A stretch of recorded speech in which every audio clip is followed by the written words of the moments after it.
नमस्कार, स्वागत है आप सभी का कार्यक्रम समागम में। हर बार की तरह इस बार भी हम आपको हमारे इस कार्यक्रम में प्रदेश की जानी मानी हस्ती से रूबरू कराएंगे। तो आज हमारे साथ हैं 1991 बैच की आईपीएस ऑफिसर श्रीमती प्रज्ञा ऋचा श्रीवास्तव। आज हम उनसे जानेंगे उनके व्यक्तिगत जीवन के साथ उनके प्रोफेशन से जुड़ी कुछ रोचक बातें। मैम, आपका हमारे इस कार्यक्रम में बहुत बहुत स्वागत है। धन्यवाद, थैंक यू। तो मैम, सबसे पहला जो हम सवाल की शुरुआत करेंगे आपसे, तो आपके कुछ थोड़े से व्यक्तिगत प्रश्न पूछना चाहूँगी। हाँ, नहीं बिल्कुल। एक जो वुमेन है जब आईपीएस ऑफिसर बनती है, बहुत से चैलेंजेस होते हैं, बहुत मुश्किलों से बनती है। और जिस दौर में आप बनी हैं 1991 में, उस समय बहुत कम महिलाएं आईपीएस ऑफिसर बनती थी। तो जो आपका इसमें रुझान आया, क्योंकि कई और भी ऑप्शंस रहते हैं, लेकिन आपने इसी में आने के बारे में सोचा, तो ये कैसे संभव हुआ? जो मुझे प्रोत्साहन मिला है सिविल सर्विसेज ज्वाइन करने का या पुलिस फोर्स में आने का, मेरे पेरेंट्स से, मेरे माता पिता से, ख़ास तौर पे मेरी माँ।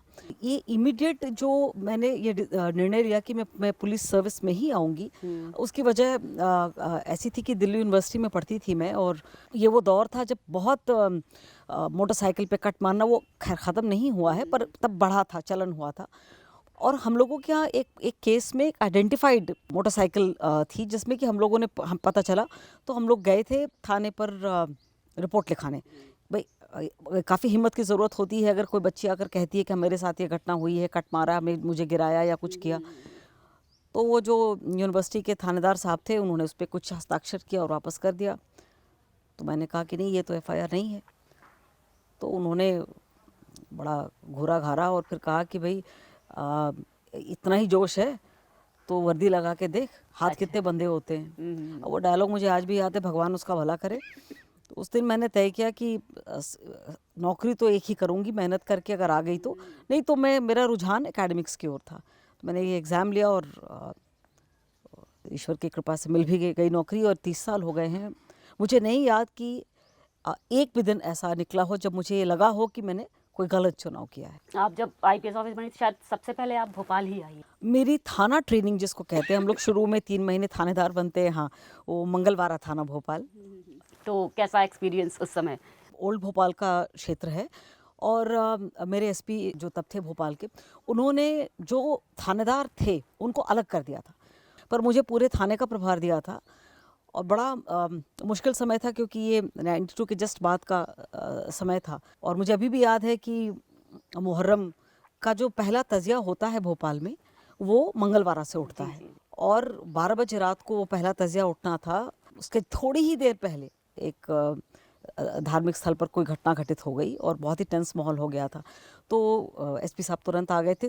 तो मैंने उस वक्त सीखा कि सामुदायिक पुलिसिंग के क्या लाभ हैं। अगर आप लोगों को पहचानते हैं और लोगों को ये भरोसा है कि नहीं, आप उनके लिए जो तय कर रहे हैं, उनसे जो बात कर रहे हैं, आप वाकई में जेन्युइन हैं या आप उनके हित में हैं, तो सुनते हैं। और काफ़ी बड़ी घटना घटित हो सकती थी, लेकिन वो एसपी साहब की वजह से वो घटित नहीं हुई। और मैंने ये बहुत बड़ी सीख मेरे लिए थी कि आप कहीं भी रहो, थानेदार लेवल पे ख़ास तौर पे लोगों से जुड़ना बहुत ज़रूरी है। तो ये बहुत ही महत्वपूर्ण ट्रेनिंग थी। और हाँ, मुझे मेरी बहुत सारी अच्छी यादें जुड़ी हैं। तो उस समय जब आप एसपी भी रही हैं और उसके आगे और भी बहुत सी अच्छी पोस्ट, तो जो महिलाओं का जो पुलिस स्टेशन आने का जो एक सिलसिला होता है, या अपनी बात या आप बीती जो होती है उसे बताने आना, उसमें कितना परसेंटेज इंक्रीज हुआ वो होगा? बहुत परिवर्तन आया है। उस परिवर्तन की कई वजह हैं। आप ऐसा समझो कि जब मैंने सर्विस ज्वाइन किया था, तो कई लोग ये भी यहाँ तक भी कहते थे मेरे पेरेंट्स को कि भाई अच्छे शरीफ घरों की बच्चियां थाने थोड़ी जाती हैं। जी, हाँ, ये तो वर्ड तो ये बड़ा ये डायलॉग है जो बिल्कुल, बड़ा, बिल्कुल। तो थाने चाहे वो रिपोर्टिंग के लिए हो या फिर नौकरी के लिए हो, लेकिन इसमें अपने आप में ये एक बड़ा विरोधाभास है। अगर महिला क्यों नहीं जाती या जाती थी, क्योंकि जहाँ पर वो जा रही थी वो एक वहाँ पे सभी पुरुष थे। तो अपनी जो ये जो बातें होती हैं, जो आप बीती होती है, ये बहुत ही संवेदनशील बात होती है, और आप किसी पुरुष से इस बात को शेयर करें ये थोड़ा, तो ये एक वजह थी कि महिलाएं नहीं जाती थी थाने। ये एक सामाजिक कारण भी थे। इनमें जो मेजर प्रयास हुए, मैं कहूँगी 700 ऊर्जा महिला डेस्क बनाए हैं, वो थाने का ही हिस्सा हैं, और अभी उसको लॉन्च किया। पर उसमें अलग से विशेष कक्ष है और अलग स्थान है जहाँ पर कोई महिला या बच्ची, परमानेंट नंबर है, अगर नहीं आ पा रही हैं तो कांटेक्ट कर सकती है या आकर अपनी पूरी बात रख सकती है। इससे बहुत फ़र्क पड़ा है। लेकिन 1090 एक नंबर जो डिस्प्ले होता है कि महिलाएं किसी को भी अगर अपनी साथ कुछ घटित हुआ या कुछ अपनी परेशानी बतानी तो उस पर वो फ़ोन कर सकता है। लेकिन जब भी उसको हम डायल करने जाते हैं तो कई बार वो लगता नहीं है, और या फिर अगर होता है तो वो 100 डायल पे चले जाता है। तो इसको डायरेक्ट किसी इन्वेस्टिगेटिव ऑफिसर के पास पहुंचना चाहिए। आपने सही कहा, ये जब 1090 लॉन्च हुआ था, ये हुआ था 2013 में।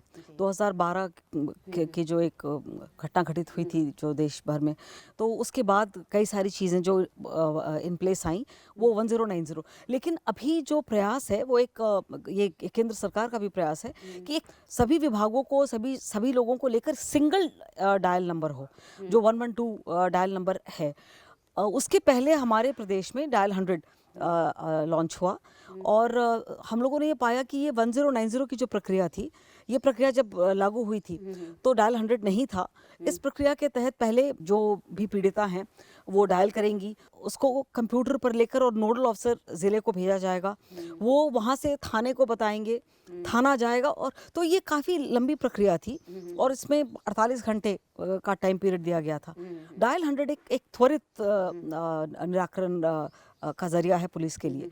तो ये 1090 को डायल 100 से मर्ज कर दिया गया, यानी कि अगर मैं 1090 डायल कर रही हूँ तो मेरा कॉल ऑटोमेटिकली जो क्लोजेस्ट डायल 100 की गाड़ी है, जहाँ पर भी मैं हूँ, मेरा लोकेशन, वो वहाँ डाइवर्ट हो जाएगा। और जो आपने कहा कि कभी लगता है नहीं है, कभी लगता है कभी, तो हमने काफ़ी बैकअप किया हुआ है।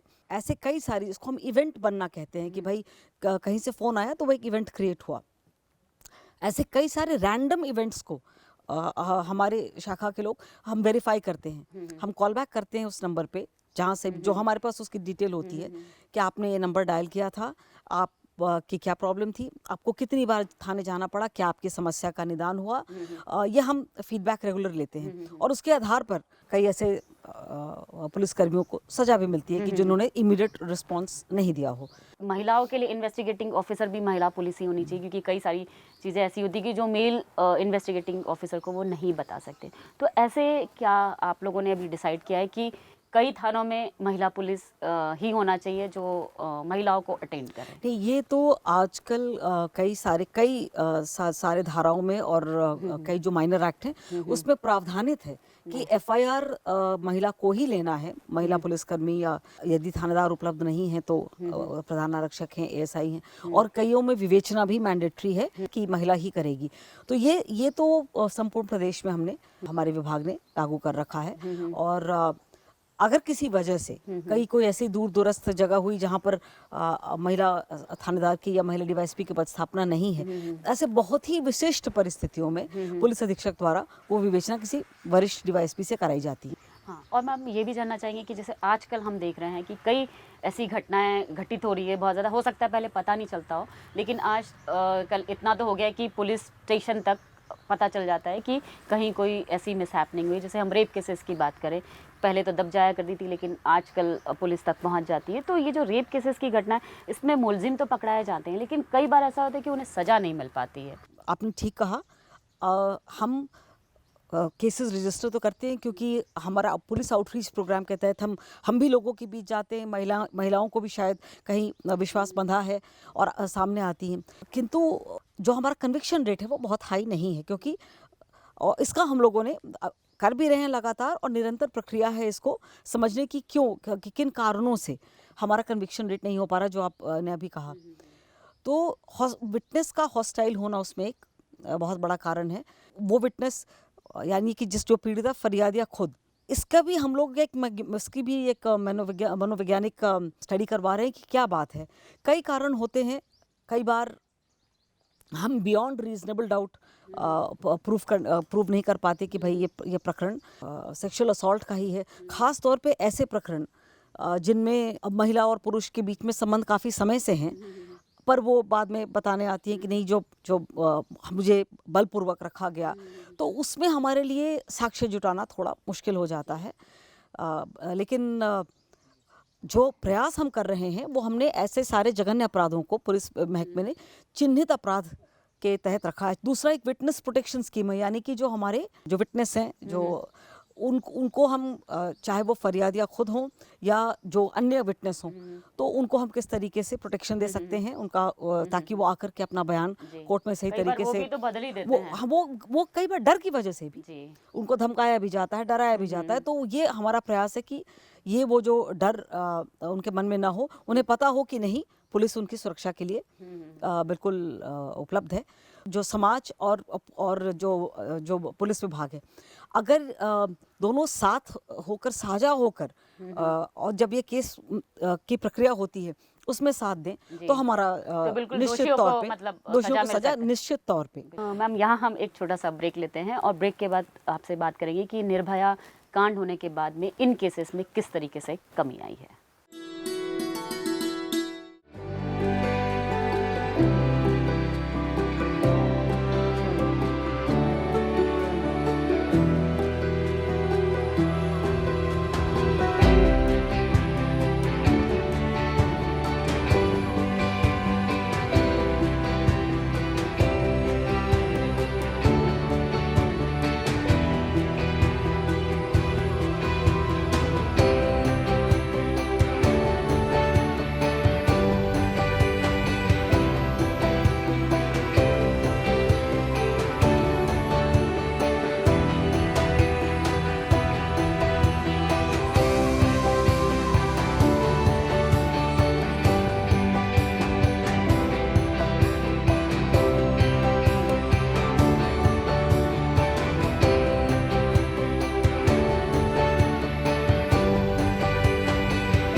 मैम, ब्रेक के बाद आपका फिर से स्वागत है।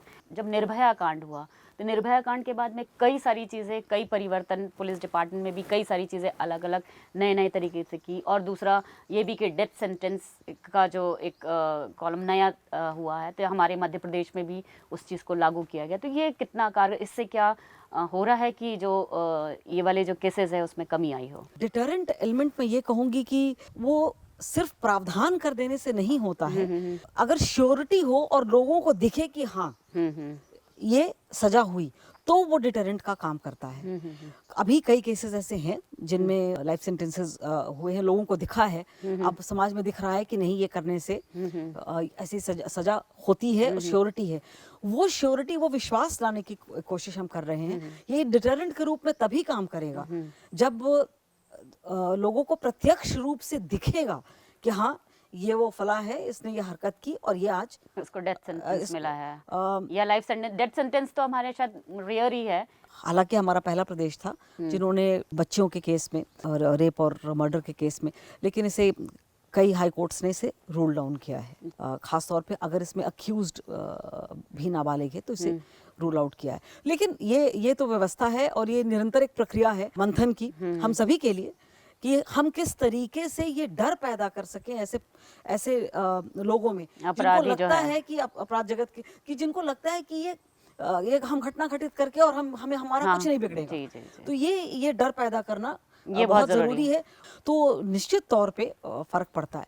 अब रही बात संख्या घटने की, अगर प्रतिशत के तौर पे मैं आपको मध्य प्रदेश के बारे में बताऊं तो पिछले 3 साल से जो जघन्य अपराध हैं उनमें कमी आ रही है, लेकिन जो डोमेस्टिक वायलेंस के केसेस हैं, जो घरेलू हिंसा के प्रकरण हैं, उनमें बढ़ोतरी है। अब हमारा प्रयास ये क्या होता है कि घरेलू हिंसा के प्रकरण में जो फरियादियां हैं वो हमारे पास आ जाती हैं या हम उसमें प्रकरण दर्ज कर लेते हैं, तो उसके बाद फिर उस परिवार का वापस एकजुट होना या वो वो हो नहीं पाता, लगभग सेम नॉर्मल नहीं हो पाता हाँ, है। वो लगभग नामुमकिन होता है। जी। तो हमने राज्य विधिक प्राधिकरण के साथ मिलकर एक प्रोजेक्ट, पायलट प्रोजेक्ट किया ई काउंसलिंग का। ये तब की बात है जब कोविड का फेज 2 काफी, तो हम लोगों ने मिलकर किया था। ये 1 महीने का प्रोजेक्ट था भोपाल में, ग्वालियर में और जबलपुर में। इसके बहुत ही सार्थक परिणाम आए और अब हम लोगों ने इसको प्रोजेक्ट किया, ये फंड किया गया था राष्ट्रीय महिला आयोग द्वारा और वर्ल्ड बैंक बेस से जुड़ा था। तो अब हमारा ये प्रपोजल हमने किया हुआ है गृह विभाग को कि ये हम हर जिले में लागू करें। इसमें अगर लीगल पॉइंट ऑफ व्यू से देखा जाए तो ये वैधानिक है। हमारा जो भी कानून है एट द एंड लोगों के हित में होना चाहिए। जी। तो डोमेस्टिक वायलेंस के लिए तो ये मेरे ख्याल से ये अगर कारगर हो जाता है, इससे बहुत फर्क पड़ेगा। और अब हम जानना चाहेंगे कि जिस तरीके से महिलाओं की सुरक्षा के लिए नए नए कानून बनते जा रहे हैं, उसी हिसाब से क्या महिला पुलिस थानों की संख्या भी बढ़ी है या हर जिले या तहसील में कोई एक पुलिस चौकी जो सिर्फ महिलाओं के लिए बनी हो? ये आपने सही कहा। 2012 के बाद कई सारे ऐसे एक्ट्स बने जिन एक्ट्स के माध्यम से महिला सशक्तिकरण पर फोकस है सरकार का, केंद्र सरकार का, राज्य सरकार का। मुझे बहुत खुशी हो रही है ये यहाँ पर आपसे बांटने में कि मध्य प्रदेश इकलौती सरकार है जहाँ हर ज़िले में महिला थाना अभी, और 42 अभी इसी वर्ष सैंक्शन हुए जिनको कि जो ऑलरेडी क्रियान्वित हैं। उसके अलावा हम इकलौता प्रदेश हैं जहाँ पर बच्चों के पॉक्सो केसेस के लिए हर एक ज़िले में कोर्ट हैं और महिलाओं के विरुद्ध जो जघन्य अपराध होते हैं उनके लिए विशेष कोर्ट्स निर्धारित किए गए हैं। तो ऐसी कई चीज़ें हैं। मैं पुनः कहना चाहूँगी, मध्य प्रदेश इकलौता स्टेट है जहाँ पर पूरी 700 ऊर्जा महिला डेस्क लागू की गई। और एक नया जो प्रयोग हमने किया वो ये कि कई बार ऐसा होता है कि जो अपराध घटित होते हैं उनको हम सिर्फ अपराध के, अगर सिर्फ क्राइम की श्रेणी में देखें तो हम ना उनका निराकरण कर पाते हैं, ना उनको रोक पाते हैं, ना। तो हमारा जो ऊर्जा महिला डेस्क है, हमने उसको एक समग्र पोर्टल बनाया है, कन्वर्जेंस पोर्टल बनाया है, जहाँ पर अगर वो प्रथम दृष्टया अपराध है एज पर भारतीय दंड विधान या अन्य कोई भी एक्ट, तो वो तो इमीडिएटली दर्ज हो जाता है। लेकिन अगर वो किसी अन्य विभाग से जुड़ा हुआ है और हमें ऐसा लगता है कि अगर इनकी मदद नहीं की गई तो कहीं ना कहीं आगे जाकर कोई बड़ी घटना कारित होगी या अपराध घटित होगा, तो हम रेफरल्स भेज रहे हैं। और ऐसे 8 डिपार्टमेंट है जिनको रेफरल जा रहे हैं, महिला बाल विकास है, जिला पंचायत है, तो और ये रेफरल्स को हमारे एसपीज भी फॉलो कर रहे हैं। इनके भी हमें बहुत अच्छे और सार्थक परिणाम देखने को मिल रहे हैं। हर महीने बिल्कुल हमारे डीजीपी महोदय इसको रिव्यू करते हैं। मैम, और अभी आपकी एक नई स्कीम लागू हुई है, एक असली हीरो, जिसमें आप उन लोगों को चयनित करते हैं जिन्होंने उन लोगों को बचाया और जिनके साथ कोई घटना घटित होने वाली है या हो चुकी है, उन लोगों को बचाया हो। तो ये जो असली हीरो का जो कॉन्सेप्ट है उसमें आप लोग उनको अवार्ड भी देते हैं, तो इसके बारे में आप बताएं। मुझे बहुत खुशी आपने पूछा क्योंकि मैं आपके माध्यम से पूरे प्रदेश में सभी को रीच आउट करना चाहूँगी। असली हीरो यानी हम सभी ये मानते हैं कि बिना समाज के पहल के या मदद के या जागरूकता के बहुत मुश्किल है कई बार अपराधियों को उनके अंजाम तक पहुँचाना। तो जो असली हीरो की अवधारणा है, ये जो पहली बार सम्मान कार्यक्रम हुआ था जनवरी में, तो वो वहीं से शुरू हुआ था। यदि कोई ऐसी घटना घटित हो रही है जिसमें कोई पुरुष या महिला या कोई भी आगे बढ़कर और फरियादिया या पीड़िता को बचाता है या फिर आगे बढ़कर बयान देता है या अपनी विटनेस के तौर पे, जिसकी वजह से अपराधी को सजा मिलती है या कोई अपराध घटित होने से बच जाता है, तो उसको असली हीरो, तो वो हमारे माननीय मुख्यमंत्री जी के सिग्नेचर से और उनके द्वारा प्रशस्ति पत्र दिया जाता है, जिसको वो असली हीरो उस पे लिखा हुआ और असली हीरो हम उसको मानते हैं। यानी ये मानना है मध्य प्रदेश सरकार का कि वही असली हीरो है जी, जो सामने आकर के और ऐसे जरूरतमंदों की मदद करे, महिलाओं की, बच्चियों की, वो असली हीरो है।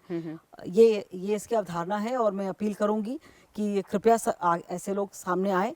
असली हीरो में एक और जहाँ नौजवान भी हैं जिनको मिला है अभी तक, वहीं पर कुछ मिडिल एज वुमेन भी हैं, महिलाएं हैं, कोई भी जो आगे आकर मदद करे। और हम उसको एसेस करते हैं। मैं नाम नहीं लेना चाहूँगी, जी। पर हम असेस करते हैं कि हाँ, ये असली हीरो की श्रेणी में है कि नहीं, और माननीय मुख्यमंत्री जी उनको प्रशस्ति पत्र देते हैं। जी, तो ऐसा भी कुछ है कि जो लोग चयनित हुए हैं, जिन लोगों को आपने असली हीरो का अवार्ड दिया भी है, तो उन लोगों को समाज तक उनकी पहचान बने, उन्हें पता चले कि इन्होंने ऐसा काम किया और लोग भी जागरूक हो, तो इसके लिए भी कुछ आप कर रहे हैं क्या? नहीं, बिल्कुल।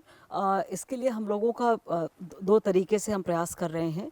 एक जो हमारा जनसंपर्क माध्यम है, उनके जो ऑथराइज्ड स्पेसेस हैं, वहाँ पर हम बिना फरियादिया का नाम या दिए, पर जो वाकई में असली हीरो बने हैं या जिनको प्रशस्ति पत्र मिल रहा है, वो फोटोग्राफ्स लेकर और इस अपने मुख्यमंत्री जी की तरफ से अपील के साथ कि आप भी बने असली हीरो, इसका हम इसका प्रचार कर रहे हैं। और दूसरी ओर हम छोटे लघु वृत्त भी चित्र भी बना रहे हैं, जिसमें हम वाकई में उस सत्य घटनाओं पर आधारित ये बन रही हैं छोटी फिल्में, जिस पर वो हम घटित होते हुए, और जो असली हीरो महिला या पुरुष जो भी उन्होंने क्या किया जिससे कि वो असली हीरो बने, वो उसके भी हम बना मतलब एक करके, छोटी और सी पहल से उन्होंने किसी हाँ, को बचाया ये है। हम पूरे प्रदेश में इनफैक्ट इसको स्क्रीन कराएंगे फिल्म हॉल्स में, और हर एक जगह जो अपने अंत्योदय कार्यक्रम होते हैं वहाँ पे स्क्रीन्स लगवा कर हर जगह इसको ताकि लोगों को दिखे कि हाँ, ये किया जा सकता है और हम भी बन सकते हैं असली हीरो। जी, आपका जो टेन्योर रहा है बहुत ही मतलब इतना आकर्षक रहा है कि आप अच्छी अच्छी जगह पर रही, अच्छे अच्छे पदों पर रही हैं। जैसे आप केंद्रीय विद्यालय संगठन में भी रही, एजुकेशन में भी रही है, और आप सीएम की ओएसडी भी रही है, एक महत्वपूर्ण आपके पास पद था, और आप अजाक एडीजी भी रही है।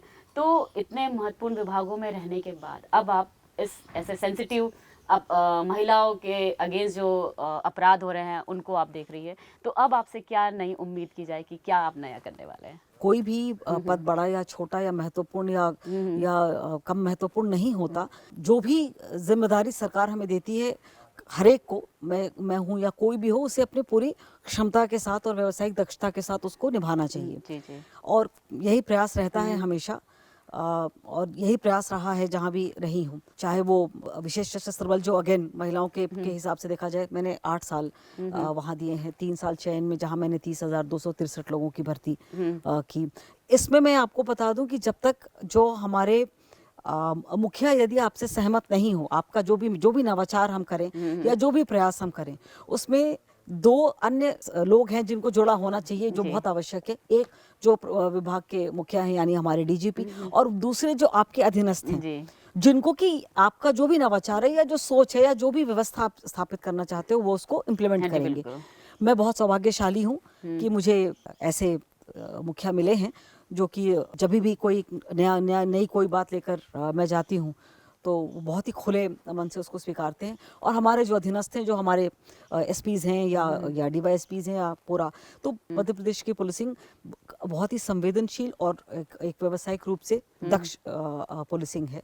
हालांकि मैं ये ज़रूर कहना चाहूँगी कि अभी जहाँ मैं हूँ, ये विभाग मेरे दिल के बहुत करीब है। इसलिए भी क्योंकि मैं एक महिला हूँ, कि इसके पहले मैं 3 साल वो पैरेलल साथ में था। मैं आईजीएसएफ थी और आईजी महिला अपराध भी थी जबलपुर में। तो मैंने बहुत इंटरैक्ट किया युवा वर्ग से, बुजुर्ग लोगों से, महिलाओं से, जिनके साथ घटना घटित हो रही थी, जहाँ हमें लगता था कि कुछ हो सकता है और हम प्रिवेंटिव कार्रवाई करते थे, बहुत इंटरैक्ट किया। तो अभी जहाँ पर मैं हूँ, हम पुलिस आउटरीच प्रोग्राम है ये, कि एक दो भागों में बटा है। एक तो कि जो पुलिस विभाग, उनको हमको संवेदनशील करना है, तो वो सारे ट्रेनिंग प्रोग्राम्स वो निरंतर हो रहे हैं। कोविड के दौरान भी ऑनलाइन हुए। जो ऊर्जा महिला डेस्क है, उनको सशक्त बनाना, वहाँ पे जो पदस्थ हैं उनमें ये संवेदनशीलता लाना, वो तो एक भाग है। जो दूसरा भाग है वो ये है कि हम आगे बढ़कर मिलें, और अगर हमको सशक्त बनाना है महिला को, तो हम उसको आइसोलेट करके वैक्यूम में सशक्त नहीं बना सकते। जो सामाजिक व्यवस्था है, जो परिवार है, जो पुरुष वर्ग है, उनको भी संवेदनशील बनाना पड़ेगा, सशक्त बनाना पड़ेगा। तभी हमारी जो मंशा है उसमें हम सफल हो पाएंगे। और अब मैं जानना चाहूँगी कि आपकी सबसे पसंदीदा पोस्ट कौन सी रही है आप इतने विभागों में रही है? हकीकत तो ये है कि मैं जो भी पदस्थापना मिलती है, प्रयास यही रहता है कि अपना बेस्ट दूं। और जैसा एक गुलदस्ता होता है वैसे ही है, वैसे रंग खाकी ज़रूर है, पर इस रंग ये एक गुलदस्ता है, तो हर एक पोस्टिंग का अपना एक फ्लेवर है जिसको कि अपने साथ संजो के चलती हूँ। बहुत कामयाबियाँ हैं, बहुत जगह कहीं ऐसा लगा जहाँ की कि जहाँ कुछ कमियाँ रह गई हैं, पर अभी जहाँ मैं हूँ मैं ये ज़रूर कहना चाहूँगी कि कहीं ना कहीं ये पदस्थापना, मुझे ऐसा लगता है कि जो सरकार की मंशा भी है, जो हमारे विभाग की मंशा है, जो समाज की मंशा है कि महिलाओं को एक बराबरी का दर्जा मिले, महिलाओं के प्रति हो रहे घटित हो रहे बच्चियों के प्रति घटित हो रहे अपराधों में कमी आए, तो ये वो जगह है जहाँ से ऐसा बहुत कुछ किया जा सकता है। और कहीं ना कहीं ये पद स्थापना शायद मेरे दिल के बहुत करीब। हाँ। लेकिन महिला सुरक्षा एक नोडल विभाग बन जाता है, तो मैं ज़रूर कहना चाहूँगी कि ये निश्चित तौर पे एक चैलेंजिंग पोस्ट है। तो आपका मैम बहुत बहुत धन्यवाद, आप हमारे इस कार्यक्रम में आए और महिला सुरक्षा जो एक नया विभाग है उसकी कमान आपके पास है, जिससे आप लोगों को जागरूक करने का प्रयास कर रहे हैं। आज के कार्यक्रम में बस इतना ही। अगले हफ्ते हम फिर हाजिर होंगे किसी और नई शख्सियत के साथ। तब तक मुझे और मेरी पूरी टीम को दीजिए इजाज़त। नमस्कार।